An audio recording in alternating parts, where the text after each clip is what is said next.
Hi there. Today we read chapter 16 of Enid Blyton's The Land of Far Beyond. In the last chapter, the travelers were at a crossroads. They had hoped the narrow path led through a city that seemed full of music and laughing. Alas, it goes around it. The travelers have also separated. 2 children are already inside the city, and the remaining 4 are outside the big gates. What will they do?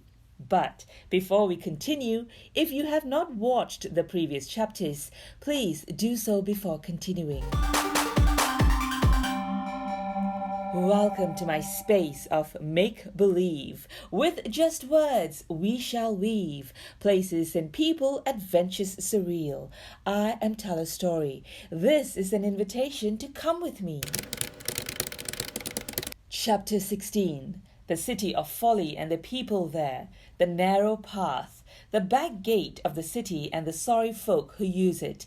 Honesty goes to fetch Lily and John from the city. Peter, Patience, and Mr. Scornful felt just as dismayed as Anna when they saw that the narrow path did not go up to the gateway. There was no real path to the gateway at all, only a smooth, slippery stretch of marble. The grassy path curved sharply away from this. "Who would have thought of that?" groaned Mr. Scornful. "It really seemed as if we were being led right to the city, and it sounds such a gay place.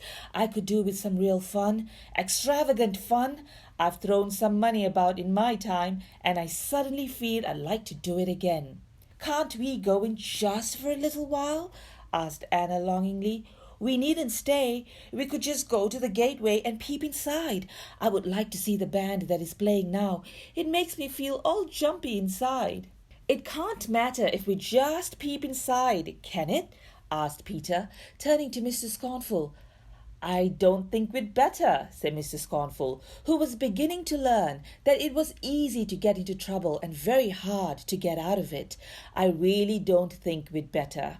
"But what about Lily and John?" suddenly cried Peter. "They are in there. They went in the grand carriage. And they wouldn't notice that the narrow path curved round just here, because they wouldn't be able to see clearly where they were going," said Patience. "They'll be in there waiting for us. What are we to do?" This puzzled Mr. Scornful as much as the others. He suddenly made up his mind. "We'll just go to the gate and peep through it," he said. "We may see Lily and John inside. If we do, we'll call them and make them come out." So the 4 of them left the narrow path and went across the slippery, shiny stretch of marble to the enormous gateway. The gates were wide open. No gatekeeper stood there. Anyone could pass in and out. The 3 children and Mr. Scornful peered round the stone archway. A line of gaily dressed people were tripping past, keeping time to a band, which was playing loudly in a square nearby. "It all looks and sounds such fun," sighed Anna. "Look at that lovely fountain playing.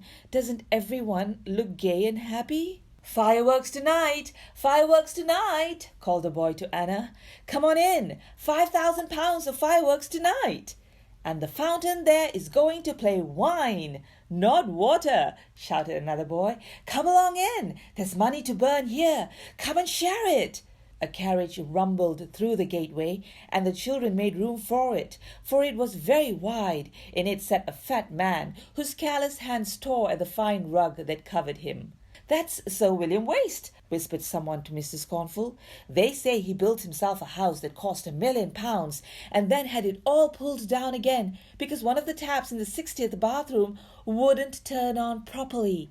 "And there goes Lucy Lavish," cried someone else. "Good luck to your ladyship." The lovely lady in the silvery carriage took out her purse and threw money to the crowd around the gateway. They fought for the coins as they rolled here and there. "And here comes Sir Squandler," yelled the crowd, as a fat horseman galloped up, his magnificent cloak flying out in the wind. "Salute to you, Sir Squander!" Squander laughed a silly laugh and threw his wallet to the waiting crowd, who were on it like cats on a mouse. How they fought and scratched one another for the money in the fat pouch. Anna and the others looked on in disgust. I can't see Lily or John, said Anna at last, and if we're not going in, we might as well go round the city walls and see if there is some other way in that we can safely take. Then we may find the other two. You mean the path might perhaps go in at another gate? Said Peter eagerly. I hadn't thought of that. You may be right, Anna.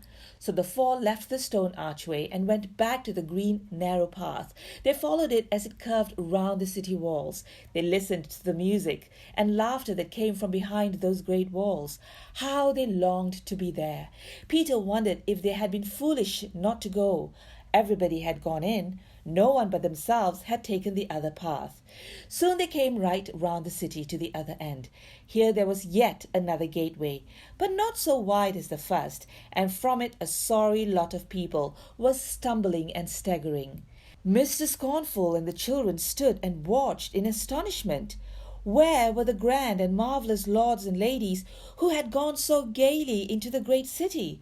Who were these wretched deceased folk, people who limped and groaned, pale-faced creatures, sad and sorry for themselves? 3 or 4 ugly-faced men ran about among the limping crowd, pretending to help them, but really feeling in their pockets to see if they had any coin or possession that was of any value. Mr. Scornful and the children watched them in horror. Mr. Scornful caught hold of one man's arm and shook him. Why do you pretend to help these poor wretches, and yet at the same time try to rob them of anything they have left? He cried sternly. Who are these people coming from the back gate of the City of Folly, and who are you? These people are the same kind whom you saw going in, said the man, smiling in such a way that he showed his blackened teeth. Ah, they go in gay and merry, but after a short or long stay in the city, they all come out like this. They don't know the wicked people there are in there, waiting for them. There is disease and his many faithful servants. There are robbery and roguery, twin brothers who creep into the rich folks' houses and strip them of their goods. And don't forget that the demons of boredom are at large there too, said another man coming up, and malice and spite go about with many others. Ah, the City of Folly looks a fine gay place, but its back gate is a sorry sight to see. Mr. Scornful let the man he was holding go free. He felt glad that he had not gone into the city. We are like the servants of the Lord Disease, said the man as he ran off. We like to harry and vex all those who wish to escape from the City of Folly. Oh dear, said Patience, looking at the pale-faced, thin, unhappy men and women coming from the gate of the city. To think of poor Lily and John in there. How are we going to get them out? Well, we certainly mustn't go in ourselves. There's no doubt about that, said Mr. Scornful in his loud voice. We've heard too much about the city to risk anything now. Perhaps we could send a messenger in at the gate to find Lily and John. If we could send a note to them, maybe we could get them out before anything happens to them. They looked around for a messenger. Coming down the path towards them was a tall, upright man, whose clear eyes were as blue as the spring sky. He paused when he saw the little party looking so worried. Are you from the City of Folly? He asked. No, but we have friends there. We want to get out, said Mr. Scornful. But we don't know who to send in with a message. It seems to me that the city is a dangerous place for anyone to visit. People go in merry and bright, but look how they come out. It depends whom you send in, said the man. Now, you could send my friend Sensible in with safety. Nothing ever turns his head. And my other friend Humble goes in and out safely too. He hasn't any use for all that show and splendor. And you could send me in too. My name is Honesty. I'm not afraid of the rogues and scamps in there, and I always see through all the stupid waste and extravagance that goes on. I'll go if you like. You're quite sure you will be safe? Asked Patience anxiously, for she did not want this kind, blue-eyed man to fall into the hands of the dreadful people who seemed to live in the City of Folly and ruin the stupid folk who went there. I shall be quite safe, said Honesty. I'm always safe anywhere. People always welcome me, even rogues and thieves. Well, let me write a note to Lily and John then and tell them to join us here, said Mr. Scornful, taking out a piece of paper from his wallet. "They took a lift in the carriage of Lady Extravagance and Sir Arrogance. Do you know whereabouts they were going to stay? Because Lily and John would be with them." "Yes, I know where they will be," said Honesty. "They have a house in the very heart of the city. I'll take the note and maybe bring the children back." Dear Lily and John, the path did not go through the gateway into the city.